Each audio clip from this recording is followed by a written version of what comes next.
Hello दोस्तों, नमस्कार। मैं धीरेन्द्र मिश्रा आपका फिर से स्वागत करता हूं आपके अपने चैनल गैलेक्सी क्लासेस में। और आज हम लोग देखेंगे एपी का अगला लेक्चर यानी कि पार्ट 3, जिसमें आज हम लोग एक्सप्लेन करेंगे nth term of the AP के बारे में।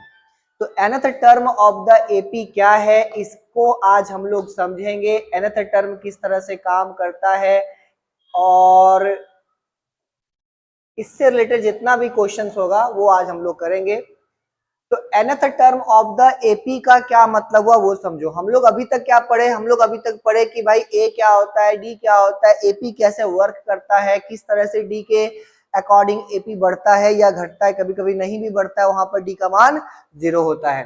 तो nth term of the AP में हम लोग किस तरह का सवाल आएगा, जैसे मानो आपको एपी दे दिया गया 4, फिर दे दिया गया 8, फिर दे दिया गया 12 और फिर ऐसा ऐसा डॉट डॉट डॉट डॉट दे दिया गया और आपसे पूछा कि अगर ये एपी में है तो फाइंड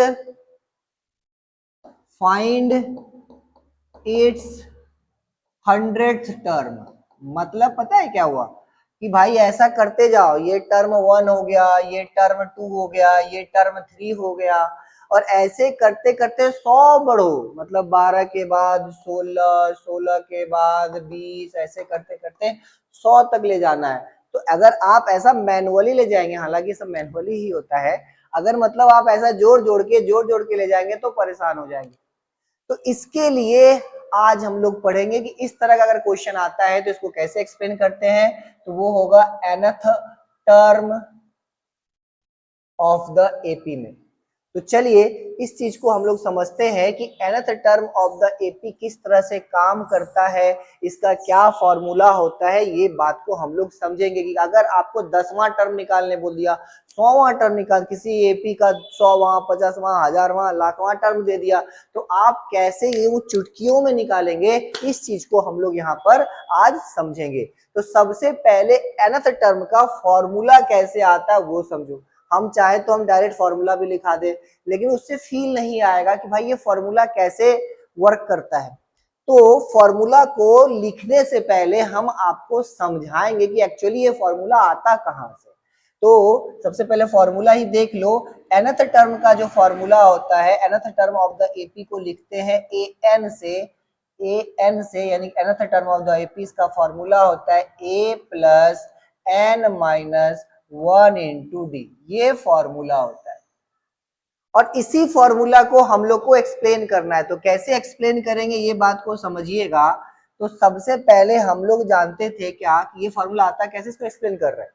तो हम लोग जानते हैं क्या है कि जितना भी एपी होता है उसमें हर एक टर्म का अपना अपना नाम होता है।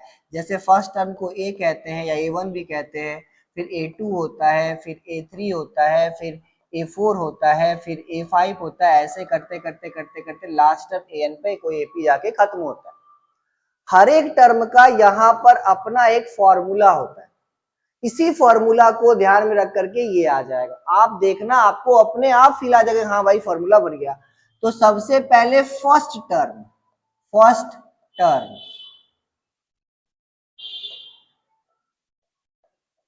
फर्स्ट टर्म का क्या फॉर्मूला होता है भाई, ए। फर्स्ट टर्म का कोई फॉर्मूला नहीं, ए।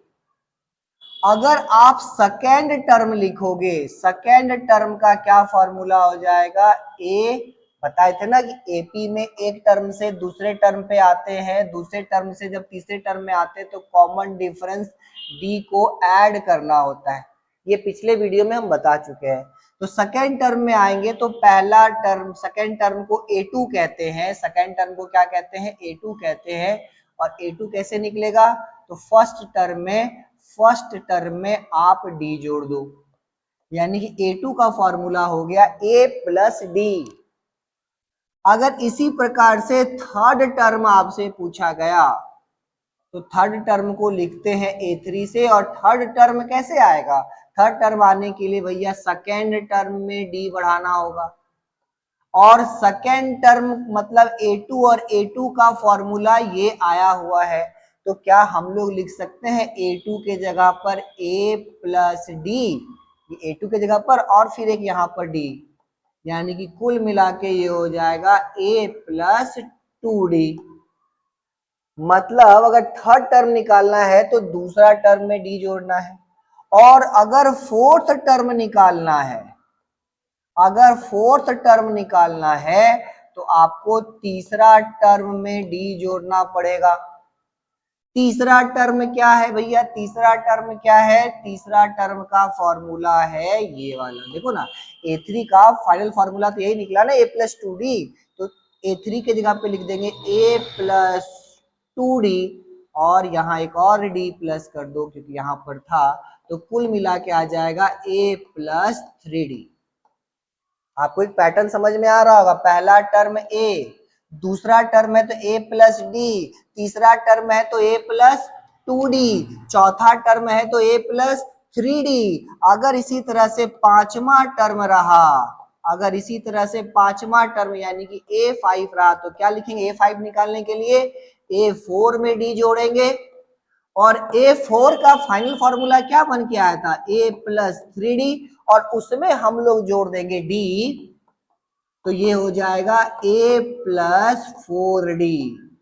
आपको यहां से एक पैटर्न दिख रहा होगा, पहला टर्म का फॉर्मूला A, दूसरा टर्म का फॉर्मूला A+D, तीसरा टर्म का A+2D, चौथा का A+3D, पांचवा का A+4D, मतलब जितनावा टर्म उससे एक कम D।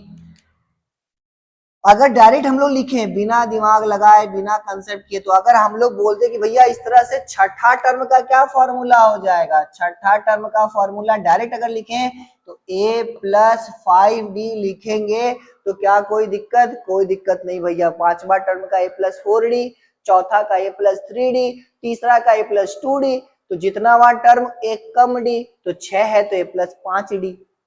और अगर सातवां का लिखे तो क्या हो जाएगा, सातवां का लिखे तो हो जाएगा A+6D।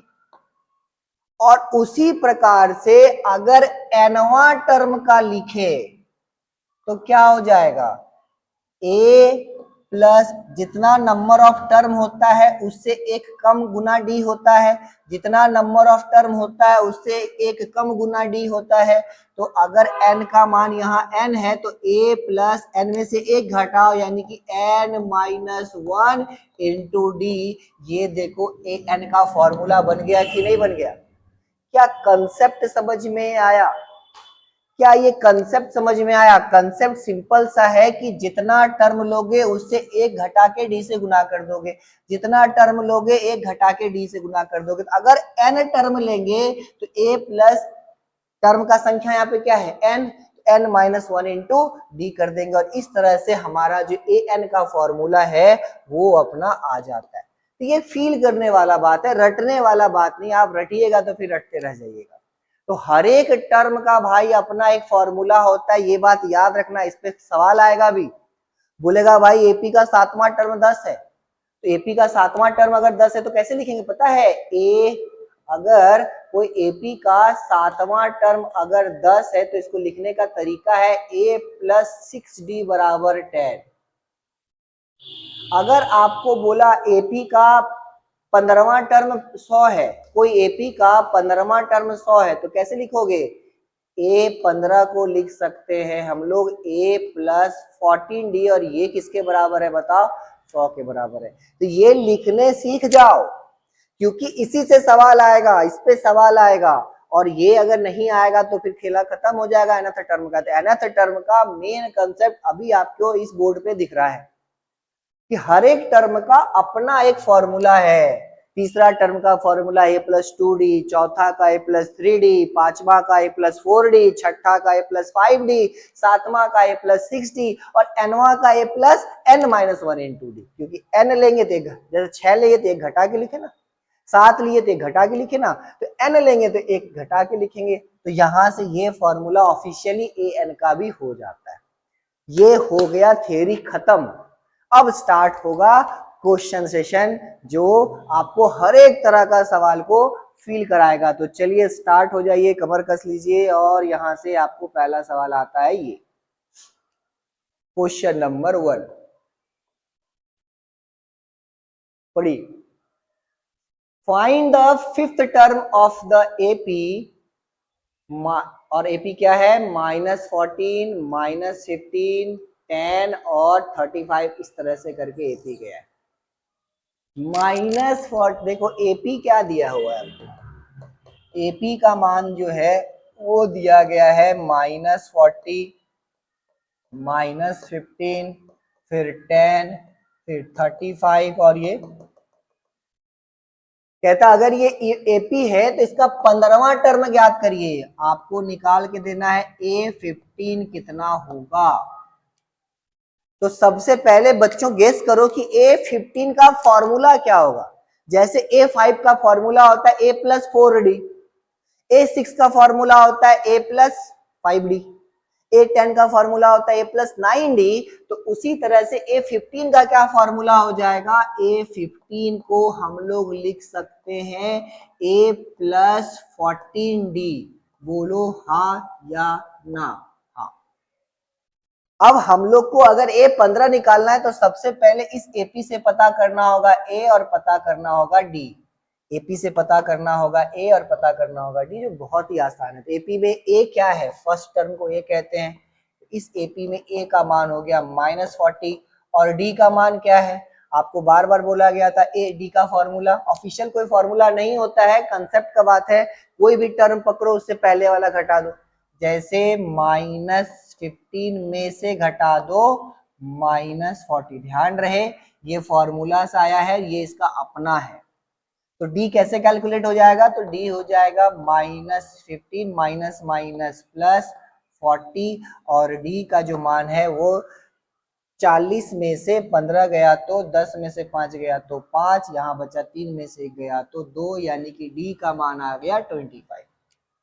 अब अगर आप देखिएगा तो A15 का इक्वेशन हम लोग के पास है, ये जो इक्वेशन है ये A15 का है। तो A15 बराबर A+14D, ए का मान आप रख दो क्या -40 और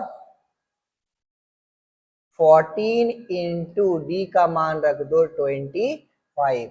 तो 25 मल्टीप्लाइड बाय 14 कर दो तो 25 चौका 100, 25 से कम 25, 0, 5 और 3, ये हो गया आपका 40 प्लस इसको मल्टीप्लाई करेंगे तो 350 और आप माइनस कर लो 0 0 0 5 4 1 और 3, यानी कि इस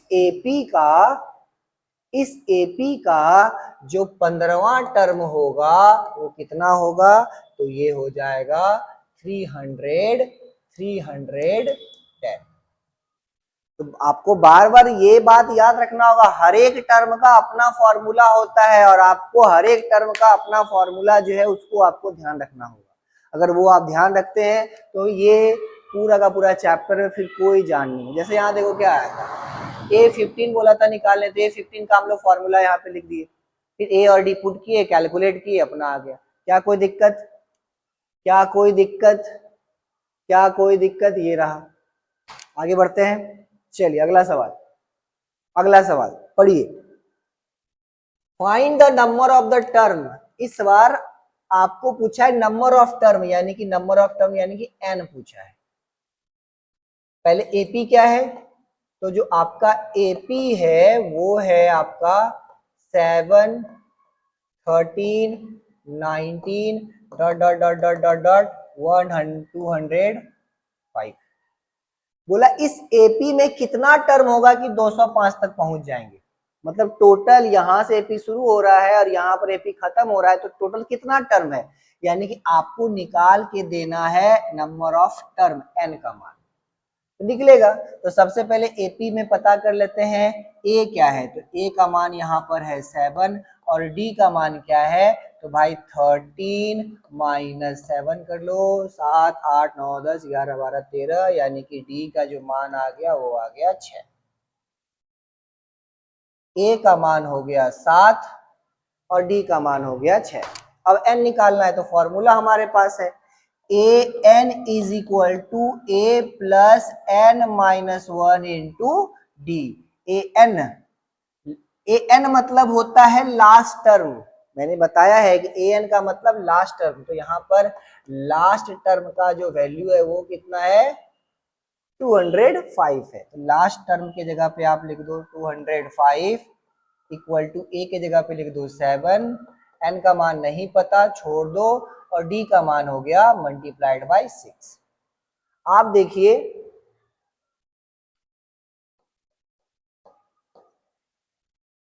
अब यहां से 205 ये प्लस है, इधर आकर के माइनस हो जाएगा, n माइनस 1 मल्टीप्लाइड बाय 6 हो गया।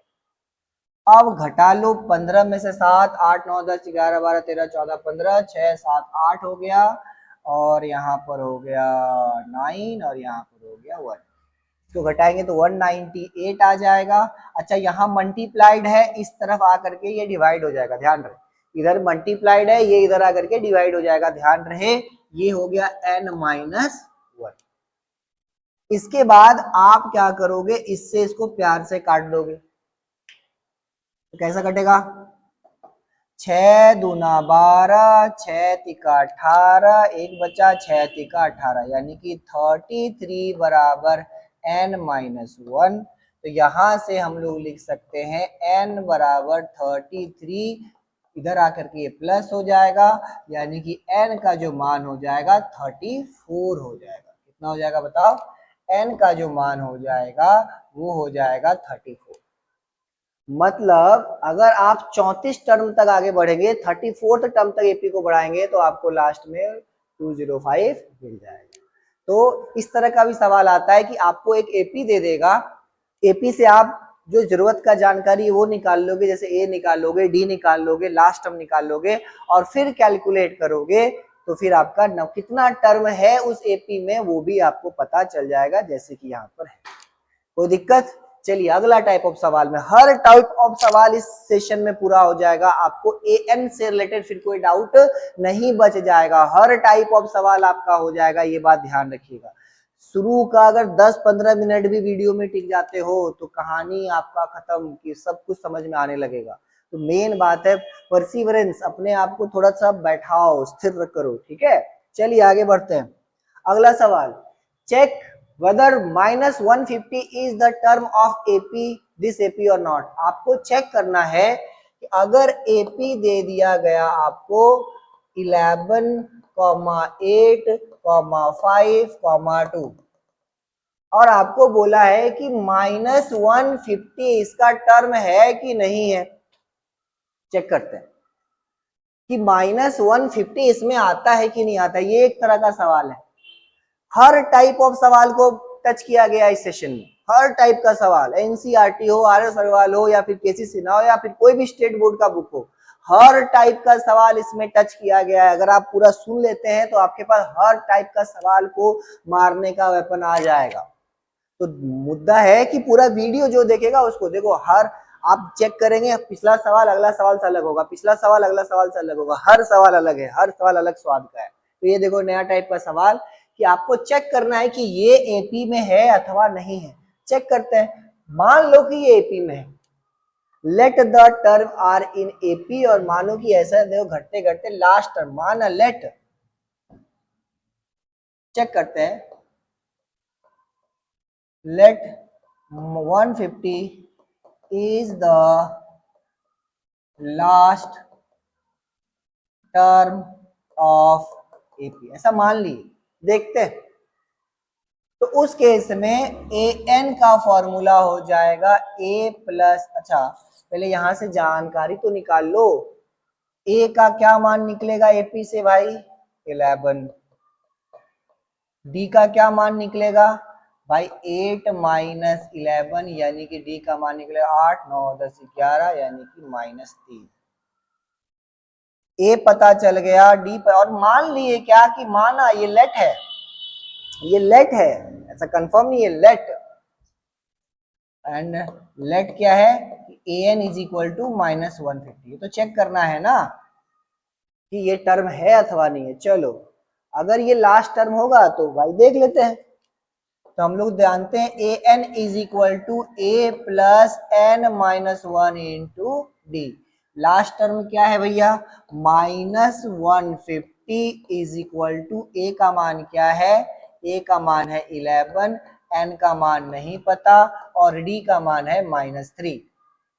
देखो भाई ये माना गया है, लेट है, लेट है, लेट वाला चीज बदल सकता है, कंट्राडिक्शन हम लोग पहले भी पढ़ चुके हैं ये सब चीज। अब सुनो, इतना ही नहीं, अभी और सुनिए, ये वाला इधर आ गया 150 minus 111 is equal to n minus 1 multiplied by -3। Okay, अब देखो ये वाला ऐड हो जाएगा, तो ये हो गया 1, ये हो गया 6, ये हो गया 1 डिवाइड बाय, अब यहां पर ये मल्टीप्लाई है, इधर आकर के हो गया डिवाइड में n माइनस 1। देखो ना भाई, ये मल्टीप्लाई इधर आकर के डिवाइड हो गया। अब यहां देखिए, तो यहां से माइनस कट गया, 6 7 8। आप कुछ भी कर लोगे, n का मान यहां पर देखो, एक सेकेंड, 161 को अगर आप 3 से डिवाइड करोगे, देखना कैसे खेल होता है, इस तरह का सवाल कैसे बनता है। तो 3 से 5, पहले 5 बार में 15, 3 तिका 9, पॉइंट दे करके 0, मतलब 6, यानी कि इसका जो वैल्यू आ रहा है, ध्यान दीजिएगा, इसका जो वैल्यू आ रहा है वो आ रहा है 53.666 इक्वल टू n माइनस 1, और n का जो मान हो जाएगा वो 53 और -1 इधर के प्लस हो जाएगा, 53 प्लस 1 54 प्लस 666। और ध्यान रहे भैया, नया सवाल है, नया सवाल है, n कभी भी, n can not be in fraction,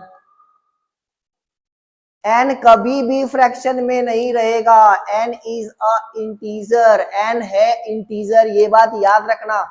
n आधा पौने सवा डेढ़ बटा तटा कुछ नहीं रहेगा, n जब भी आएगा पूरा पूरी आएगा, इंटीजर है, n इज अ इंटीजर। और यहाँ देखो n का मान क्या हो रहा है, 54.666, मतलब n ये संभव नहीं है, this n is not possible, this is not possible, this is not possible.